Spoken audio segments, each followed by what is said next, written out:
अच्छा, एक अपडेट पहले मैं आपको दे दूँ।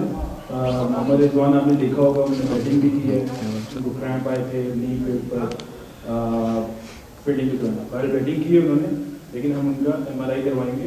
रात को उनका MRI होगा तो मैंने कहा अपडेट आप सारों को दे दूँ। अब चलते हैं प्रेस कॉन्फ्रेंस के ऊपर। मोहम्मद हमारे पास मौजूद है। उससे पहले शाहिद भाई आप कर लें, साथ आप कर लें कुछ। थैंक यू नवाज, बहुत बहुत मुबारक, बड़ी अच्छी गेंद रही।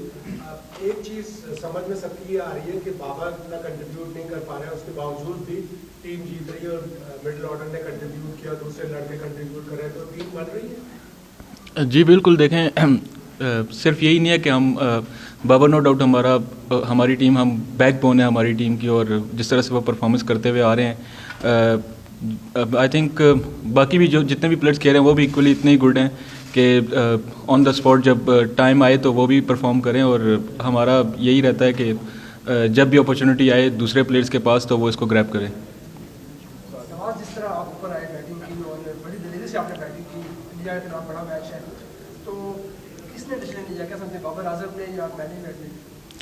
बिल्कुल, कैप्टन ने और मैनेजमेंट ने ये डिसीजन लिया होगा। मुझे तो यही बोला गया कि आप बैट करो, और आपने राइट लेफ़्ट कॉम्बिनेशन है तो आपने अगर लेफ्टी आउट होता तो आपने बैटिंग के लिए जाना है। और मेरा बिल्कुल क्लियर एक प्लान था और क्लियर माइंड था कि मैं जब बैटिंग करने के लिए गया हूँ तो 10 रन्स पर ओवर चाहिए थे उस वक्त, आई थिंक 10+। तो यही था कि जो भी एग्जीक्यूट करना है यहाँ पे अपनी बेसिक्स पे रह के और बिल्कुल क्लियर माइंड के साथ एग्जीक्यूट करना है। पहले मैच में शिकस्त हुई भारत से और आज की जीत के बाद वैसे तो कौन बहुत खुश है, शायकीन बहुत खुश, लेकिन जो आपका ड्रेसिंग रूम का आज का माहौल है जीत के बाद, उसमें कितना बूस्ट कर पाया है? जी बिल्कुल, जिस तरह से हम पहला मैच भी खेले हैं एज प्लेयर्स, हमारे लिए ये एक काफ़ी अच्छी बात है, क्योंकि जिस तरह से नेक टू नेक मैचेस हुए हैं, बहुत क्लोज मैचेस हुए हैं पहले भी, और एज ए यंगस्टर्स जितने भी हमारे प्लेयर्स हैं ऐसे मैच खेलना और ऐसी प्रेशर सिचुएशन में अपनी स्किल्स को एग्जीक्यूट करना काफ़ी अच्छा है। और इसी तरह से जो है वो प्लेयर्स का जो करियर है और प्लेयर्स की अपना भी जो वो ग्रो करते हैं एज ए प्लेयर्स, और हमारा फोकस यही है और इंशाल्लाह आगे भी इसी तरह परफॉर्म करते रहेंगे। नवाज, सबसे पहले तो शॉर्ट बॉल्स पे क्या स्पेशली आप लोगों ने प्रिपेयर किया था? बिकॉज ऑब्वियसली पहले मैच में व्हाट हार्दिक पांड्या डिड वो हम सब ने देखा, और दूसरी बात ये कि क्या ये वाला कॉन्फिडेंस अब आ गया है कि नवाज को कभी भी ऊपर भेज दिया जाए? बिकॉज डोमेस्टिक में तो भी अच्छी नहीं परफॉर्म। जी बिल्कुल, बैक ऑफ द माइंड था, जिस तरह से उन्होंने पहले मैच में प्लान किया हुआ था, हमें शॉर्ट बॉल पे रखा था, तो इस मैच में भी यही था कि हम एक्सपेक्ट कर रहे थे कि क्योंकि उस बॉल से उनको विकेट्स मिली हुई थी, तो एक्सपेक्ट कर रहे थे कि सेम मतलब ये हो सकता है। तो हमने अपनी प्रैक्टिसेस में भी उस चीज़ को अप्लाई किया। और सेकंड जो बिल्कुल इस तरह की हाई प्रेशर गेम में इस तरह की इनिंग खेलना मेरे लिए एक ये कि काफ़ी कॉन्फिडेंस इससे मिलेगा और मुझे एज ए प्लेयर और ग्रो करने का मौका मिला है। और इंशाल्लाह मैं कोशिश करूँगा कि अब जो ऑब्वियसली एक्सपेक्टेशंस भी ज़्यादा हो जाएंगी और ज़्यादा भी, तो और ज़्यादा मेहनत करूँ और एक प्रॉपर ऑलराउंडर की तरह परफॉर्म करूँ पाकिस्तान टीम के लिए। विराट कोहली अभी आपकी बहुत तारीफ कर रहे थे, तो जब रिजवान आउट हुए, क्या आप लोग ड्रेसिंग रूम में डिस्कस करते हैं कि डेथ ओवर्स में जब ये प्रेशर आता है तो इससे कैसे डील करेंगे, आपके माइंड से कैसे निपटेंगे? बिल्कुल, जब हमारे माइंड में ये था कि जिस तरह से गेम चल रहा था और जिस तरह से मेरी और रिजवान की पार्टनरशिप लगी, तो ये था कि इसी को कंटिन्यू रखें, जितना हम डेथ में जा सकते हैं उसको लेके जाएं इसको, ताकि क्योंकि हमारे जिस तरह के प्लेयर्स हैं खुशदिल और आसिफ अली, तो वो अगर 10-12 रन भी पर ओवर चाहिए हो तो हमें पता है कि वो इजीली वो कर सकते हैं। तो यही प्लान था। सॉरी नवाज, बाबर आजम की परफॉर्मेंस वैसे देखने नहीं मिल रही है जो पिछले मैचेस में थी, तो आपको लगता है कि बैटिंग ऑर्डर थोड़ी चेंज होनी चाहिए अगले मैचेस में? नहीं, मुझे नहीं लगता ऐसा कि ऐसा होना चाहिए। देखें, सिर्फ 2 या 3 इनिंग्स हुई हैं अभी, और 2-3 इनिंग्स में अगर वो परफॉर्म नहीं कर सकते, ये तो एक किसी भी प्लेयर्स के साथ ऐसा हो सकता है। और उसकी जितनी परफॉर्मेंसेस हैं हम तो उसके अराउंड सब हम खेलते हैं, और आई एम श्योर कि इंशाल्लाह वो कम बैक करेगा और आगे हमारे लिए बड़े मैचेस हैं। और इन दी एंड व्हाट मैटर्स, हमारे लिए कब जीतना जो है वो मैटर करता है। तो वो जो मैचेस आएंगे तो इंशाल्लाह उसकी फॉर्म भी हम एक्सपेक्ट करते हैं कि वो तगड़ा परफॉर्म करेंगे।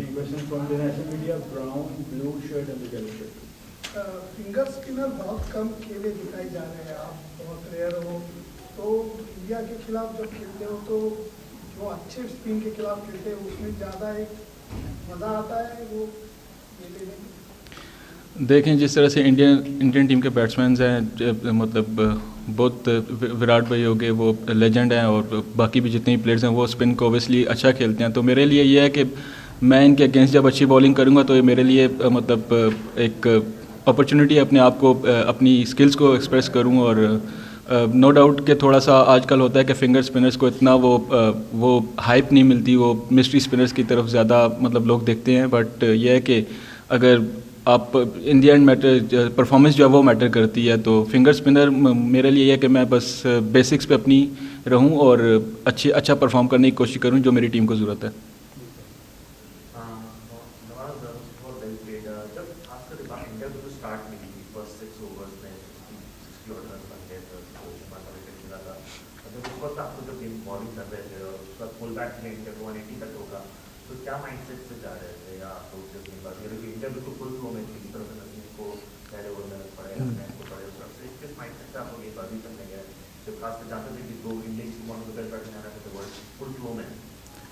जी जिस तरह से उन्होंने मतलब आई थिंक जिस तरह से उन्होंने आज अटैक किया तो ये एक लग रहा था कि वो प्रॉपर प्लानिंग के साथ आए कि न्यू बॉल के साथ जो है वो लास्ट 2 गेम्स में हमें विकेट्स मिल रही थी, तो वो लग रहा था कि वो प्लान के साथ आए और उन्होंने अटैक किया। बट ये था कि जैसे ही वो ओवर्स लगे 4-5 तो रिजवान से भी बात हो रही थी, वो यही कह रहा था कि ये जो पिच है ये 200 रन्स वाला पिच है, इधर इतने रन्स होंगे और हम इंशाल्लाह इसको मतलब चेस करेंगे, तो कोई भी मतलब ऐसे घबराने की बात नहीं है। अगर इतने रन्स लग गए हैं, हम क्या अच्छा कर सकते हैं इधर, तो वो करना है हमने। तो वो हम सब ने वो एक चीज़ का मतलब प्लान बनाया और जिस तरह से रिस्ट्रिक्ट किया हमने 180 पे, तो I think it was very good, क्योंकि 180 इस पिच पे इतना डिफ़िकल्ट स्कोर नहीं था जो हमने ऑब्जर्व किया था।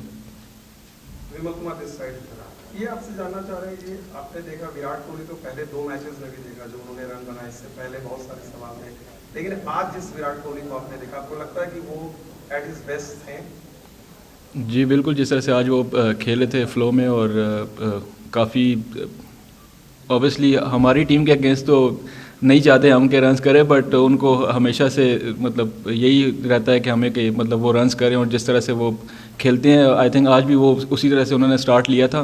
नो डाउट फर्स्ट गेम में थोड़ा सा स्ट्रगल किया, बट आज तो वो काफ़ी फ्लो में खेल रहे थे और इसी वजह से इंडियन टीम ने जो है 180 स्कोर, जो विराट भाई की इतनी मतलब लॉन्ग वो गए डेथ तक, तो 180 रन स्कोर उन्होंने किया।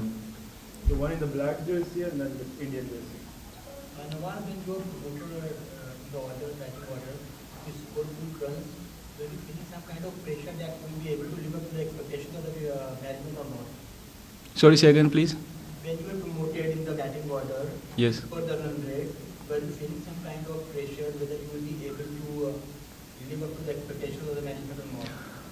I was feeling pressure, but positive pressure that I have to prove myself, not prove, but I have to play well for my team. And when that time it was like 10 runs per over, and I was not feeling that kind of pressure, I mean negative pressure, but yes, I knew that I can do this, and all I had to just focus on my batting and I think execute the skills.